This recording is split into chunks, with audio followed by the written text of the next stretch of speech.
Hi everybody, I hope you're doing well today. I know I've stopped at the Southwood Circle a few times, and it's only because I live so close and I go through here all the time.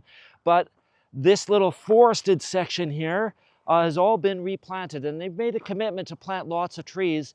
And I've shown you this when the trees were like little spindly things, or maybe in the wintertime when they had lights in them. But it's really starting to look like a forest. And if you remember when this was a golf course, this section of the river was collapsing into the river, and there was no trees here. There was just a little bit of grass.